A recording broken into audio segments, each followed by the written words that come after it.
코로나 바이러스가 속히 지나가기를 이제 기다려 왔는데 다시 번창하게 되는 것을 대하면서 몇 가지 생각을 하게 됩니다.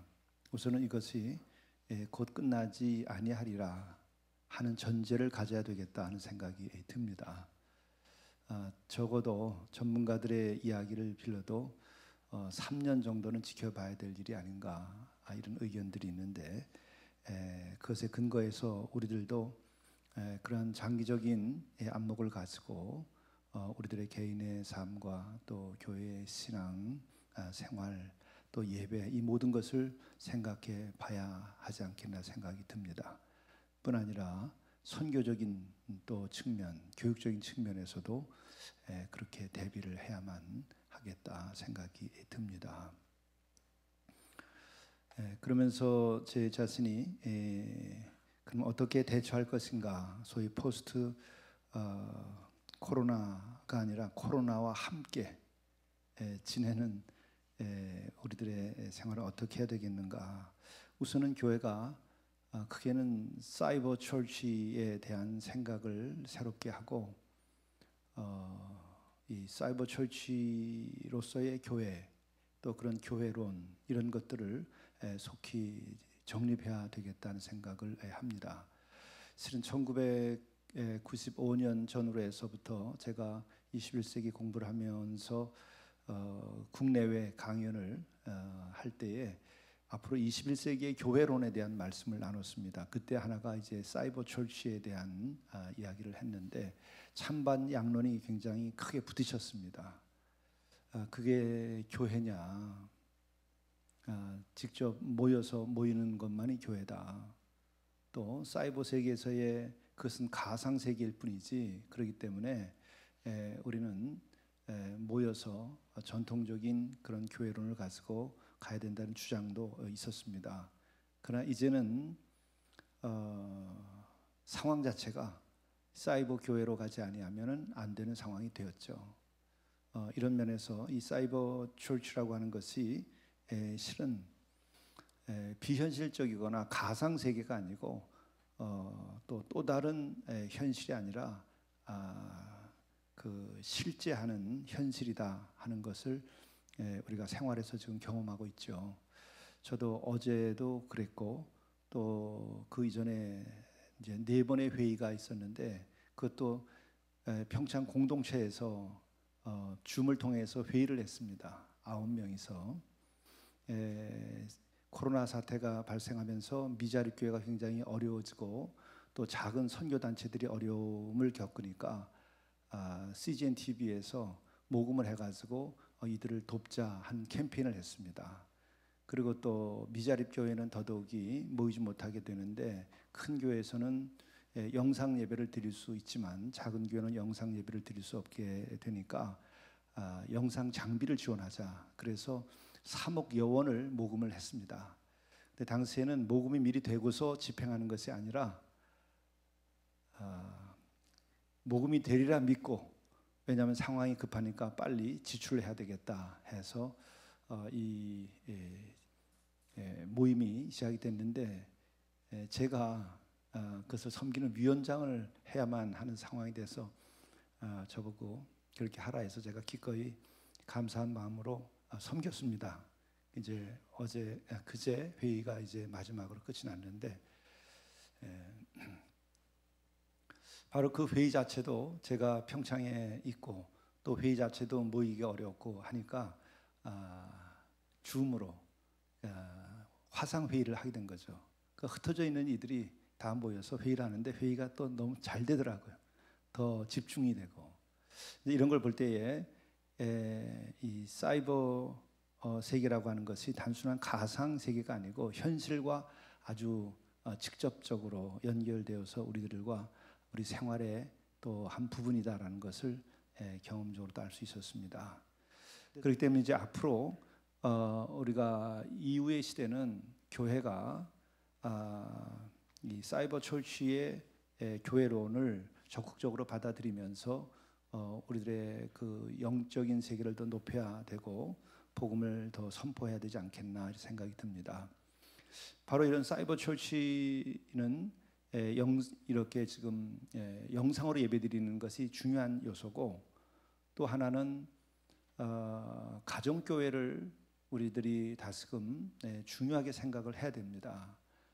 누구나 다 나가서 만나고 예배드리고 기도해야 할 수 없으니까 정말 부모가 제사장이 되어서 훈련을 받고 가정에서 예배를 드릴 수 있는 그런 능력을 갖춰야 되지 않는가, 이런 생각을 합니다. 그리고 또 하나는 자연과 함께하는, 오염되지 아니한 하나님께서 창조하신 그 세계 속에 들어가서 우리들이 건강하게 살아가는, 그리고 그곳에서 훈련을 하고 찬양하고 함께 노동을 하고 함께 나누고 떡을 떼고 하는 그러한 것이 강화되어야 되지 않겠는가. 제가 몇 개월 동안 지내면서 내린 결론이면 정리된 겁니다. 그래서 영상 예배, 그리고 가정교회 강화, 그리고 자연과 함께하는 영적인 삶, 이것이 앞으로 우리 교회가 코로나 바이러스 19 이후에 지금 우리가 추구해야 될 길이다, 이런 생각을 하게 된 것입니다.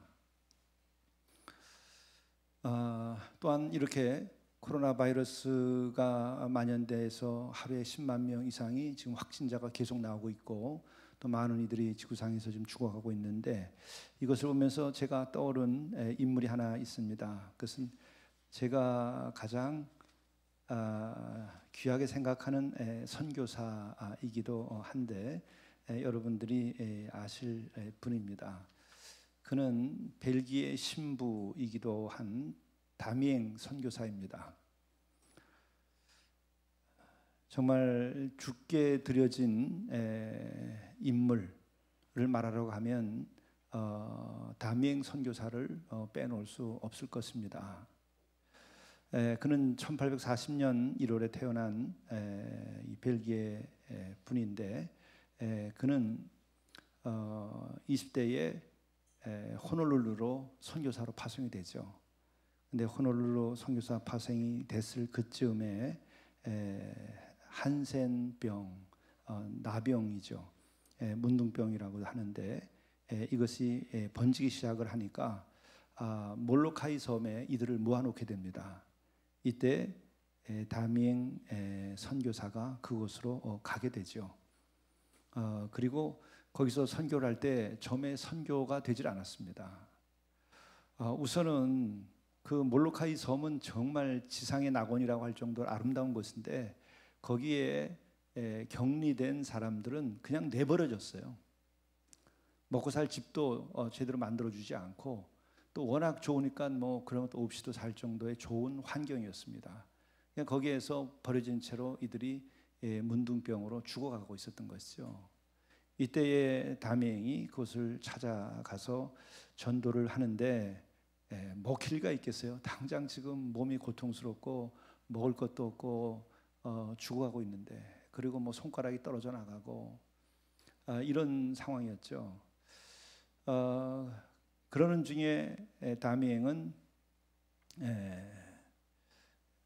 똑같이 문둥병을 앓게 됩니다. 이때 그가 감사 기도를 해요. 주님 감사합니다. 이제야 저도 문둥병자가 됐기 때문에 그들에게 복음을 전할 수 있는 자격과 능력을 갖추게 됐다. 그러면서 그가 그 한센병에 걸린 이들과 더불어서 함께 지내며 그들에게 먹을 것을 제공하고, 직접 또 집을 지어서 지어주고, 또 후원을 받아가지고 그들을 돌보게 되니까 그 죽음의 섬에서 800여 명이, 그 모든 이들이 다 한센병자들이죠. 그분들이 복음을 받아들이고 구원함을 받습니다. 그리고 그는 4년 동안 1885년부터 89년까지 병을 앓고 그리고 세상을 떠나게 되지요. 근데 저는 우리가 코로나를 통해서 우리들이 지금 어려움을 겪고 있는데, 이 상황에서 우리들이 가야 할 길이 뭐냐? 우리가 일단 예방을 하고 건강을 지켜야 되는 것도 있습니다. 그리고 또 번지지 않도록 하기 위하여 사회적 통제도 강화돼야 될 필요가 있는 부분이 있죠. 그러나 이대로 나가게 되면 인간은 더 지옥을 향하여 가게 될 겁니다. 결론은 인간의 자유는 말살당하게 될 것이고, 자신의 생존과 이 이기적인 생각 속에서 인간들은 남을 생각하지 않고 남을 의심하고 남과 대면하기를 원치 않고, 그리고 자기들만의 생존을 위한 싸움을 시작하게 되겠죠. 그 싸움이 정당하지만 그것이 지옥으로 가는 길입니다. 이것을 이기는 것은 여전히 사랑이 있어야 되는 거죠. 함께 살고자 하는 그 마음이 있어야 됩니다. 그런 면에서 담임을 제가 이 기간에 떠올랐기 때문에 제가 다시 한번 소개 말씀을 드리는 겁니다. 담임이 이와 같은 선교사로서 그리스도의 사랑을 전하는 위대한 일을 하는데, 그의 생애에서 두 가지를 볼 수가 있어요. 어떻게 그가 그와 같은 하나님께 드려진 거룩한 일을 할 수 있을까? 그가 그 거룩한 일을 하게 된 것은 다른 이념 때문이 아니고 또 자기의 영웅적인 어떤 결과를 위한 것 때문인가? 그것도 아니고, 또 그가 사회적인 어떤 공헌을 하기 위해서 그렇게 한 것인가? 그것이 아니라는 거예요. 어린 시절부터 그의 마음속에 사로잡힌 것은 예수 그리스도께로부터 오는 사랑, 그리고 그 거룩함입니다. 인간에게 이 사랑과 이 거룩함이 사라지게 되면 그때부터 우리는 지옥을 향하여 가게 되는 거예요. 개인의 삶이나 가정이나 이 세상은 그렇게 가는 겁니다. 지금 코로나 이후에 이 시대를 바라다 보면서 우리는 지옥을 향하여 더 한 발짝 왼쪽으로 가는 것을 저는 봅니다.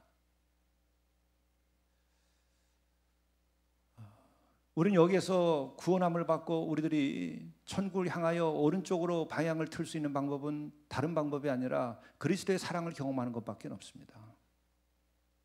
그것만이 우리들이 위기를 극복하고 나갈 수 있는 길이에요.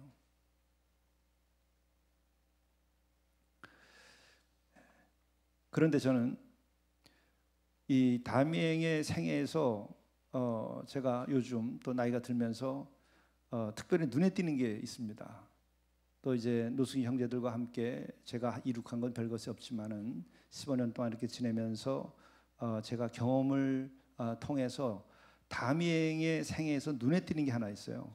그것은 뭐냐면, 다미행의 큰 어려움 중에 하나는 그 한센병자들과의 관계에서 겪는 어려움이 아니고, 주님께로부터 오는 그 사랑의 결여에서 어려움을 겪는 것이 아니고, 그는 아주 지독한 향수병에 걸립니다. 고향을 그리워하고 가족들을 그리워하는 거예요. 여기에서 생각되는 것은 뭐냐면, 그리스도로부터 오는 그 거룩한 사랑과 또 그 사랑의 근거에서 그가 사랑을 실천하고 십자가를 지고 이렇게 살아갈지라도, 인간은 육신을 입고 있기 때문에 자신과 함께하는 가족들, 그리고 또 자기가 자라난 그 고향, 이런 것에 대한 인간은 자유로울 수가 없는 거예요. 그것에 대한 그리움이 있는 거예요. 그래서 담임이 겪는 고통은 다른 것이 아닙니다. 향수병 때문에 선교사로서 큰 고통을 겪어요. 근데 이것이 제가 요즘에 다시 한번 느끼는 건 무엇이냐면, 이건 엄청난 고통이구나 하는 것을 저도 느낍니다. 사람이 가난한 마음에 이르고, 아니 그 이전에 우리가 주님 없이 삶에 대한 욕심과 어떤 그 경쟁심과 또 어떤 그 한 맺힌 상처나 이런 것이 없으면은 그때가 또 다른 위험함이 찾아옵니다. 많은 사람들은 한이 있어서도 못 죽어요. 한을 풀고 죽어야지. 누가 믿기 때문이라도 죽을 수가 없어요.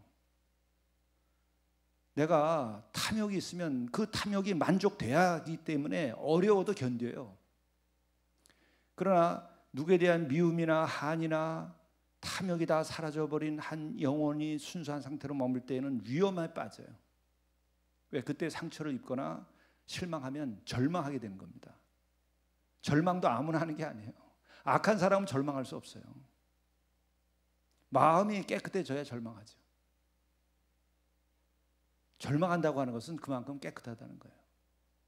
어떤 면에서 우리들이 그 우울증이라든지 깊은 이 마음의 상처를 입고 트라우마의 고통을 겪는 사람들은, 독한 사람들은 그렇지 않습니다. 한 맺힌 사람들은 그렇게 되지 않아요. 오히려 그 마음을 비우고 맑은 사람들이 이 현실 지옥 같은 세계에서 어려움을 겪을 때 한 발 벗어나면 엄청난 절망의 위기를 겪게 되는 거예요. 다미에게 있어서 왜 그런 향수병으로 그렇게 고통을 겪을까? 한 맺힌 게 없어서 그래요. 한 맺히면은 향수병이 들어올 기회가 없어요. 누구에 대한 미움과 질투가 있고, 또 싸워서 이겨야 되겠다 그러고, 출세해야 되겠다 그러고, 성공해야 되겠다 그러고, 가문을 위해서 뭐 나라를 위해서 내가 몸 바쳐야 되겠다고 그렇게 되면 향수병 안 걸립니다. 마음의 깊은 우울증도 안 걸려요. 인간의 깊은 고독과 외로움도 없어요. 그런 사람들은. 그렇지 않아요? 여러분, 진짜 성공하기 위해서 무섭게 불을 켜고서 나서는 사람들 보면 그들에게 향수병이 있나요? 그들에게 가족에 대한 사랑이라도 있나요? 진정한 인간의 마음이 순수해져야 여러 가지 마음의 고통도 겪는 거예요. 저는 오히려 이 향수병에 걸렸었던 다미엘을 보면서, 그는 정말 세상을 버리고 온전히 가난한 마음으로, 청결한 마음으로, 그리고 평화를 위하여 그가 나선 영혼이구나 하는 것을 역으로 생각하게 됩니다. 그러나 여기서 중요한 것은 바로 그예요. 하나님의 사랑과 거룩한 그것이 있으므로 거룩한 행동을 하고 선교사의 삶을 살지만, 또한 인간은 하나의 시공간 안에서 하나의 개체로 존재하는 거기 때문에 그 육신의 형제와 자매들과 가족과 이게 필요한 거예요. 그래서 우리는 이 사이버 세계에 우리가 의존하고 산다 할지라도 우리는 이 만남이 또한 필요한 겁니다. 이것을 어떻게 조화시켜 나갈 것이냐. 그리고 또한 우리들이 거룩한 그리스도의 사랑을 가지고 살면서도 우리가 형제 자매로서 함께 살아가는 공동체가 있어야 된다고 하는 거예요. 그리고 그렇게 돼서 우리가 그리스도의 사랑으로 함께 살아갈 때에 주어지는 것이, 새롭게 저는 로마서 12장을 대하게 됐는데, 이 시대를 본받지 말고 거룩한 사한 제사를 드리도록 하는 삶. 그리고 오늘 그 12장 가운데에서 영성 일기에 나오는 말씀이 9절부터 10장 9절부터 주어져 있는데, 여기서 사랑에는 거짓이 없나니 악을 미워하고 선에 속하라. 오늘 우리가 세상을 살면서 지금 계속 이 나라가 고통을 겪는 것이 뭐죠? 거짓 때문에 고통 겪는 거예요. 좌파냐 우파냐 이념 문제보다 더 근본적인 이 나라에, 이 땅에 살고 있는 이들의 근본 문제는 뭐냐면 거짓이라는 거예요. 우파도 좋고 좌파도 좋고 또한 어디에 속해도 좋으나 거짓이 없으면 이렇게까지 갈등 속에서 살지 않습니다. 거짓이 문제인 거예요. 그 거짓으로부터 악을 저지르게 되고 선에 속하지 않는 거예요. 선에 속하지 않고 어느 이념과 정파에 속하죠. 이것이 하나님께서 보시기에는 악한 겁니다. 하나님께서 보시기에는 우리가 지옥을 만들어가고 있다고 보시는 거예요. 하나님의 나라를 우리가 만들어가고 있지 않다라고 말씀하시는 겁니다. 여러분, 그러면 내가 거짓말하지 않고 살겠다, 내가 악에 속하지 않고 살겠다, 여러분들이 그렇게 작정해 보신 일 있나요? 이 나라에 얼마나 된 사람들이 나는 정말 거짓을 행하지 않고 살겠다, 악을 내가 미워하면서 거기에 속하지 않고 살겠다, 내가 그렇게 가정을 이끌고 인간관계를 내가 그렇게 하고 내가 그렇게 사업을 하겠다. 그런 사람들이 얼마나 있을까요?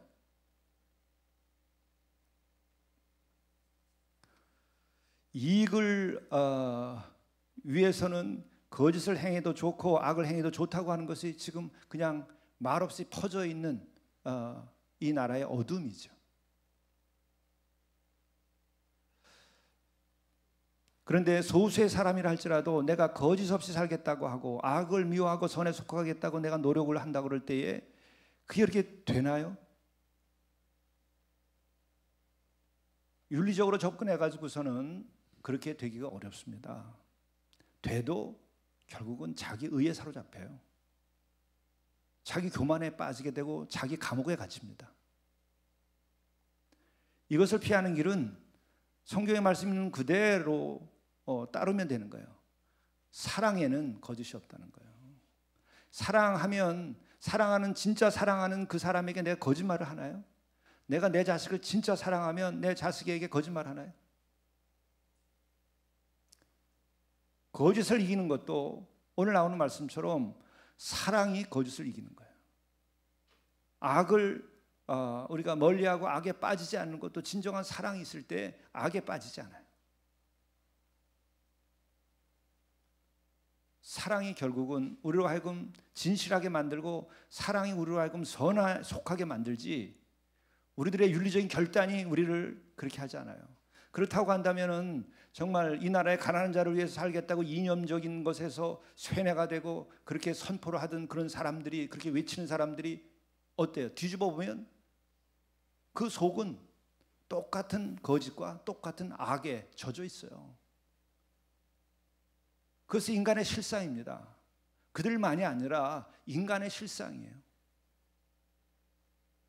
그렇기 때문에 예수께서도 우리에게 얘기하는 것은 내가 선하냐 내가 악하냐가 아니라 내가 진실하냐를 언제나 물으신 거예요. 그래 죄인이어도 좋아. 진실하면 그에게는 회개의 기회가 있고 천국의 기회가 주어지는 겁니다. 바로 우리 사회나 우리 개인의 삶이나 가정에서 또 부부관계나 인간의 관계에서 거짓이 발생하고 악이 발생하는 까닭은 사랑의 결여에서 오는 거예요. 교회도 마찬가지로 교회 안에서 시끄러움이 생기고 복잡한 것은 그 안에 진정한 사랑의 결여 때문에 그런 문제가 생기는 겁니다. 그러면 그 사랑은 어떻게 오는가? 그것은 바로 십자가로부터 오는 거예요. 이거보다 더한 방법도 없고 더한 계시도 없습니다. 바로 하나님의 사랑, 그 크신 사랑이 예수 그리스도의 십자가를 통하여 계시된 것이고 그것을 우리가 묵상하고 그것을 통하여 우리가 죄 사함을 받는 경험을 할 때에 우리는 인간으로서 경험할 수 있는 가장 큰 사랑을 경험하게 되는 거예요. 인간으로 경험할 수 있는 가장 거룩한 것을 경험하게 되는 거예요. 그거 외에 더한 것이 없습니다. 그래서 우리들이 이 사랑이라는 말을 바꿔서 말하자면은 이해가 쉽게 될 거예요. 십자가 사랑에는 혹은 십자가에는 거짓이 없나니 악을 미워하고 선에 속하라. 사랑이라는 말을 십자가로 바꿔보세요. 십자가에는 거짓이 없나니 악을 미워하고 선에 속하라. 또 하나님은 사랑이시라 하였어요. 하나님은 거룩하신 분이시고 그러면 하나님은 거짓이 없나니 악을 미워하고 선에 속하라. 이 말이 다 통하는 거예요. 그리고 거짓이 없고 악을 미워하고 선에 속한 자의 삶의 것들은 어떤 것인가를 이하에서 쭉 나열하고 설명하고 있어요. 사랑하면 형제 자매를 사랑해서 서로 우애하고 존경하기를 서로 먼저 하며 부지런하여 게으르지 말고 열심을 품고 주를 섬기라. 이게 무엇으로 가능한가? 십자가의 사랑을 경험할 때만이 이것이 가능합니다. 또한 소망 중에 즐거워하며 환난 중에 참으며 기도에 항상 힘쓰며 성도에 쓸 것을 공급하며 선대접하기를 힘쓰라. 소망 중에 즐거워하고 환난 중에도 참을 수 있는 것, 어떤 때 이게 가능하죠? 사랑이 있을 때만이 이게 가능해요. 십자가의 사랑이 있을 때만이 우리가 소망 중에 즐거워하고 환난 중에도 참을 수 있습니다. 어떤 교훈을 통해서 환난 중에 참을 수 있는 방법은 없어요. 만일에 그렇게 견딘다고 한다면 아마 뒤에 문제를 해결 못할 겁니다. 한이 맺히고 원수를 갚아야 되겠다고 하는 생각 때문에 그 다음을 못해요. 너희를 박해하는 자를 축복하라. 축복하고 저주하지 말라. 십자가의 사랑이 있을 때만이 박해하는 자를 축복하고 저주하지 않게 됩니다. 환난 중에 참고 또한 박해하는 자를 축복하게 되는 거예요. 이 힘은 어디서 나오는가? 이것은 오직 십자가의 사랑을 통해서 나오는 겁니다.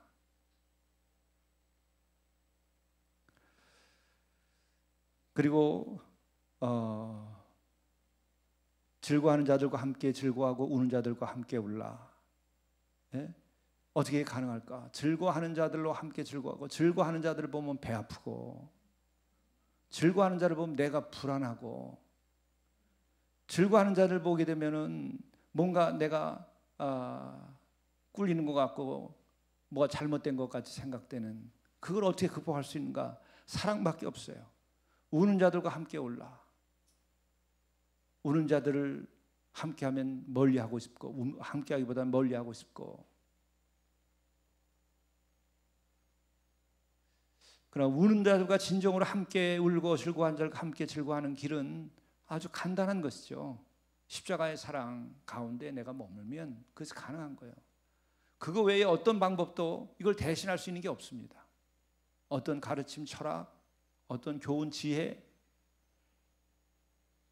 어떤 심리학적인 분석, 그것이 다 맞을 수도 있지만 에너지를 공급할 수는 없어요. 십자가의 사랑은 깨달음만이 아니라 우리로 하여금 사랑할 수 있는 에너지를 공급해 주는 거예요.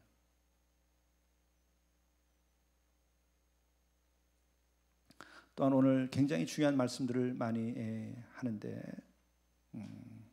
우리가 환난 중에 참으며 기도에 항상 힘쓰며, 우리들이 정말 기도다운 기도를 하려면 여러분 성경을 많이 알아야 되나요? 정말 기도다운 기도하려면 성경 많이 알 필요 없어요. 있는 그대로 말하면. 그리스도의 사랑에 내가 노출이 되고 그 사랑을 내가 믿을 때에 기도가 기도답게 되고 항상 기도했으면 쓰지, 그거 없이 여러분들이 성경 많이 읽고 하게 되면 그냥 글장난이에요. 글짓기예요. 글짓기가 어떻게 기도입니까? 글짓기와 기도는 전혀 다른 거예요. 글짓기는 인문학적인 자기 혼자서 지적인 놀이를 하는 거예요. 그러나 기도는 전능하신 하나님과 나와의 만남이에요. 사랑하시는 하나님과의 만남이고 거룩한 분과의 만남이고 나를 사랑하시는 그 주님과의 만남이에요. 그게 기도예요. 완전히 다른 겁니다. 그렇기 때문에 사랑의 경험이 있어야 기도가 되는 거예요. 기도가 사랑이 없는 기도는 결국은 그것이 시험이 드는 거예요. 그게 바리새인이 되는 길입니다.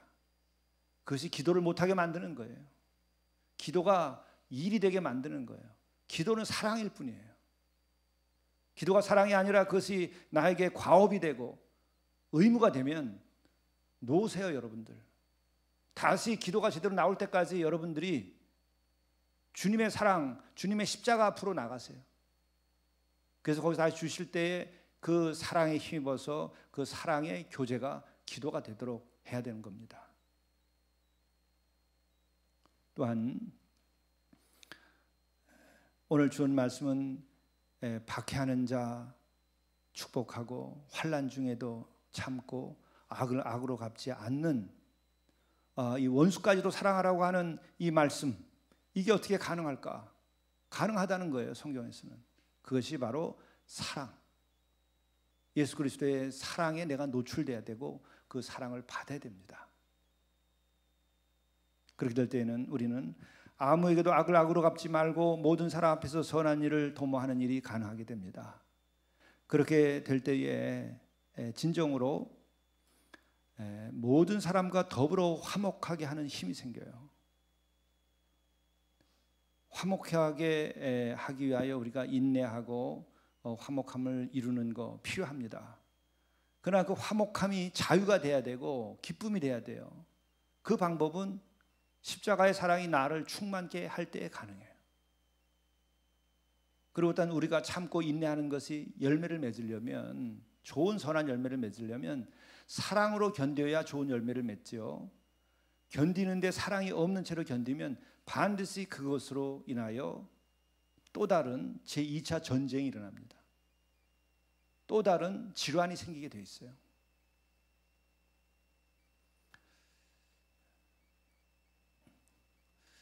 제가 제일 존경하는 믿음의 아버지로 생각하는 그 곽장로님 말씀 자주 드렸었는데, 그분에게 공통된 것은 말이 없으시다는 거예요. 그리고 언제나 사랑의 행동이 늘 뒤따라요. 어려운 집에 가서 정말 밥 먹을 쌀이 없어가지고 어렵게 살던 60, 70년대에 어느 날 이 장로님이 나타났으면 새벽기도 마치고 오시는 거예요. 그런 밥 지을 쌀이 없는데 쌀 한 말 받아서 던져 놓고 그냥 뒤도 안 돌아보고 가시는 거예요. 식사라도 하고 가시죠. 붙들면 도도라도 안 보고 그냥 가버리시는 거예요. 그것이 그 당시에 성도들이 입에서 나오는 이야기들, 그분이 떠나셨을 때에 장례 치르는 과정에서 그런 고백을 하는 사람들이, 성도들이 다 그 얘기를 하면서 눈물을 흘리며 그 사랑의 이야기를 하는 겁니다. 그리고 설교가 거의 5분 10분짜리 설교를 하세요. 저녁 예배 설교를 하시면 10분을 넘는 길이 거의 없어요. 그 사람들은 거기에서 큰 감동을 받는 거예요. 왜? 그 사랑의 행위가 있기 때문에. 그리고 또 그는 화목하게 하신 거예요. 그 교회가 교단 정치나 혹은 개인적인 어떤 교회 안에서 오래된 교회고 또 교회가 크니까 그 안에서도 여러 분파처럼 사람들이 좋아하는 사람끼리 나눠져 있는데 다툼이 일어나는데, 또 뭐 요즘 같은 진보 보수 여당 야당 이런 것처럼 그런 이들이 그 안에 섞여 있는데 그 다툼이 일어나는데 늘 마지막은 이분이 화목해 하는 거예요. 그 세 가지가 그분이 평생을 그 한 교회를 이렇게 섬기셨을 때 그분이 남기신 건데, 제가 은퇴하신 후에 그 장로님 서재에 내가 올라갔다가 책상 위에 써놓은, 혼잣말로 써놓으신 글이 있는 걸 내가 딱 봤어요. 은퇴 직후에 결국 사랑이 이겼다. 왜 그 순간에 제가 거길 가서 그걸 봤을까? 그 서재에 들어가서 다른 책을 꺼내러 갔는데 책상 위에 혼자 뭘 쓰시다가 나가셨는데 흰 백지에 가운데다 그렇게 써놓으셨어요. 결국 사랑이 이겼다. 그게 진리고 그게 힘입니다. 십자가는 사랑이고 하나님은 사랑이세요. 십자가가 진리고 예수가 진리고 그게 길이고 생명이에요. 그게 곧 사랑입니다. 그것이 오늘 우리들로 하여금 거짓된 사회에서 거짓을 이기게 하고 내 안에 거짓을 내어쫓고 내가 진실하게 하나님 앞에 설 수 있는 거예요. 죄인이어도 좋아요. 진실하면 되는 거예요. 그게 복음입니다.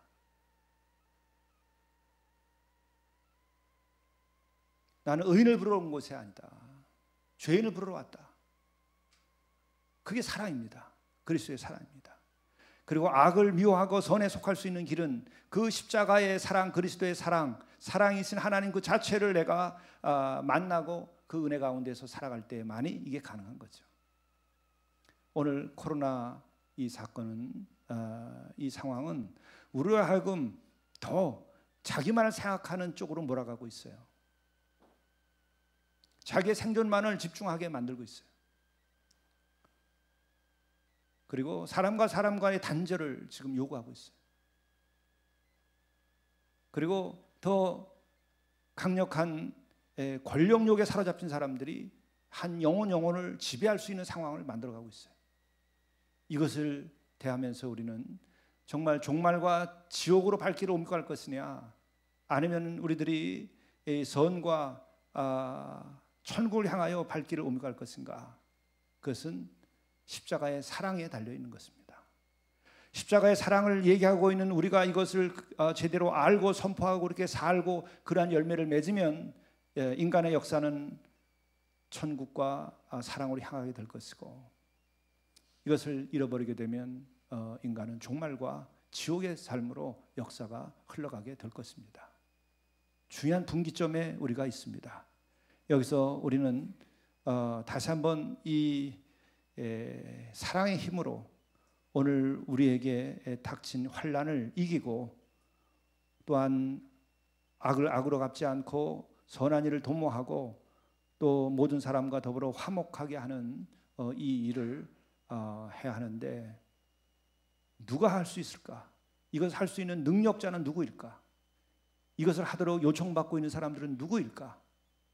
바로 예수 그리스도의 십자가 앞에 선 우리들이라고 생각하고, 또 그 십자가의 사랑을 경험한 우리들은 능히 그것을 할 수 있습니다.